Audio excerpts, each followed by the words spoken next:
Assalamualaikum warahmatullahi wabarakatuh.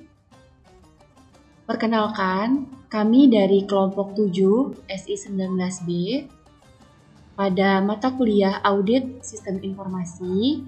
Di sini kami akan menjelaskan tentang auditing.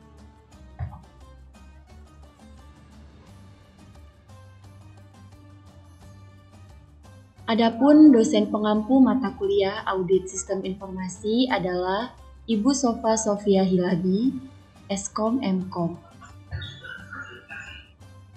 Dan untuk tim grup kami terdiri dari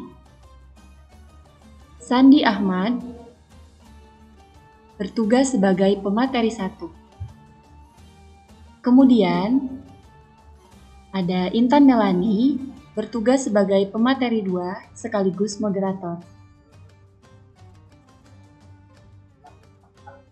Ada juga Fatmanisa Mumpuni Delta Maharani, di sini bertugas sebagai Translate English to Indonesia.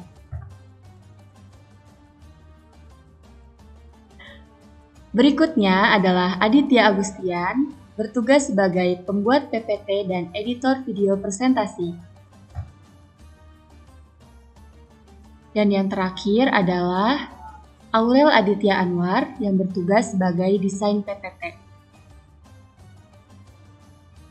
Berikutnya adalah materi pembahasan yang akan dijelaskan oleh Sandi Ahmad.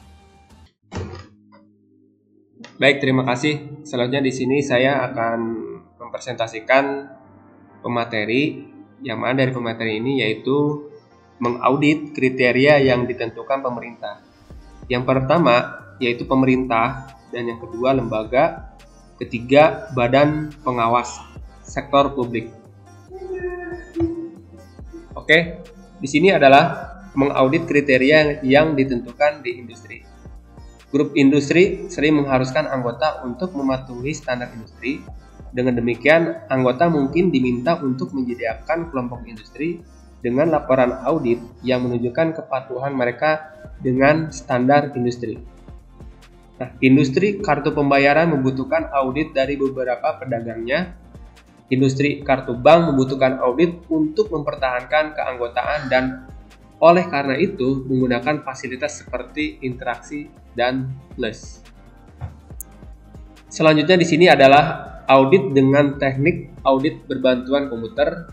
Yang pertama ada pengujian data, ada sistem pengujian, ada sistem keamanan pemodelan dan analisis informasi. Sumber daya ISAKA. Di sini ada yang pertama adalah DS5 yaitu memastikan keamanan sistem, dan yang kedua ME2 yaitu monitor dan evaluasi kontrol internal. Selanjutnya di sini adalah dengan teknik audit berbantuan komputer CAATS. Di sini yang pertama adalah memilih teknik analis data, yang kedua merencanakan analisis data dalam proses audit, dan yang ketiga analisis data dalam pengujian kontrol. Selanjutnya yaitu membangun program analisis data, yang mana di sini yaitu bagian ini memberikan audit TI dan profesional jaminan dengan informasi tentang pembangunan program analisis data dalam organisasi audit TI. Selanjutnya di sini yaitu mengintegrasikan CAATS ke dalam proses audit, yang mana dari bagian ini yaitu membahas masalah dan prosedur yang diperlukan untuk mengintegrasikan secara efektif, dan CAGA ini yaitu audit TI untuk mendukung proses audit lainnya. Selanjutnya yaitu adalah CAATS dalam pengujian kontrol, yang mana dari bagian ini yaitu menyediakan IT jaminan profesional dengan sasaran, skenario, dan studi kasus yang memberikan informasi tentang cara menggunakan CAGA dalam melakukan pengujian kontrol.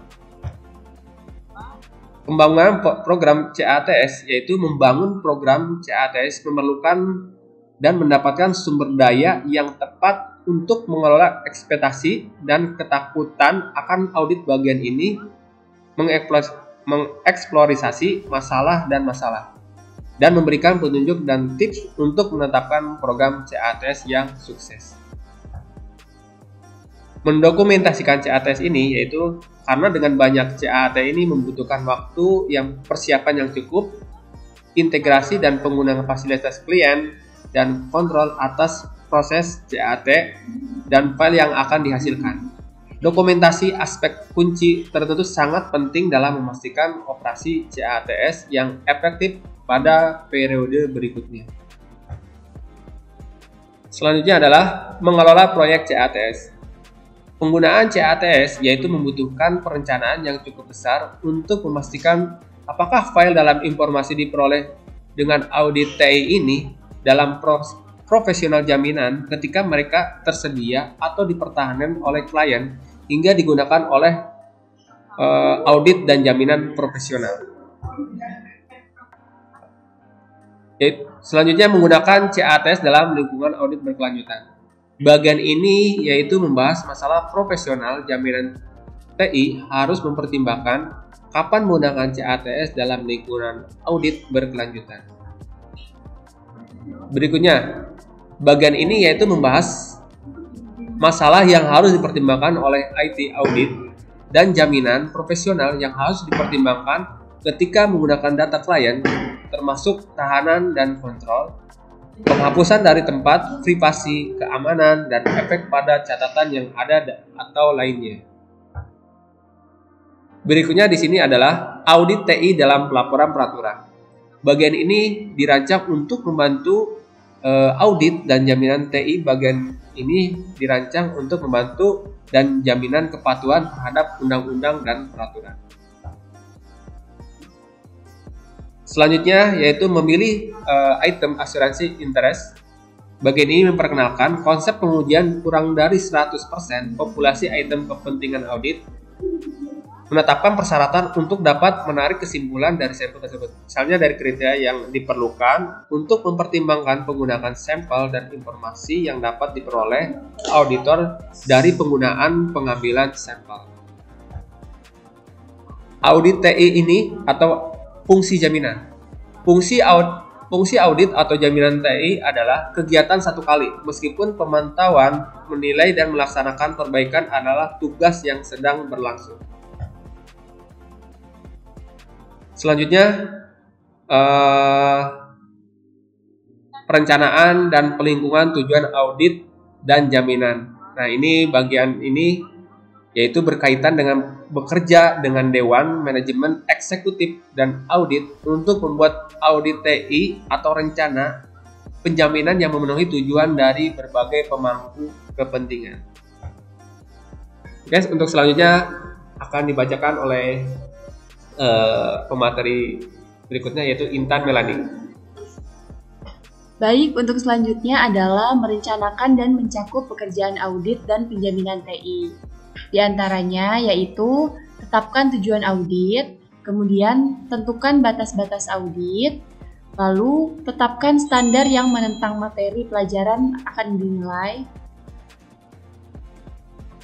kemudian mengidentifikasi dan mendokumentasikan risiko, kemudian tentukan proses perubahan, dan tetapkan keberhasilan penugasan. Nah, untuk penilaian risiko perencanaan dan scoping, di sini ada tahapannya.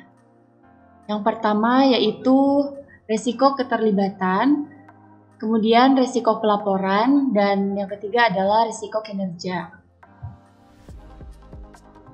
Mengelola eksekusi proses audit dan jaminan TI. Auditnya adalah auditor sering dilakukan di bawah tekanan tenggat waktu. Perencanaan yang begitu baik, sumber daya yang sesuai, dan manajemen waktu yang sangat baik diperlukan untuk menyelesaikan audit dan memenuhi harapan.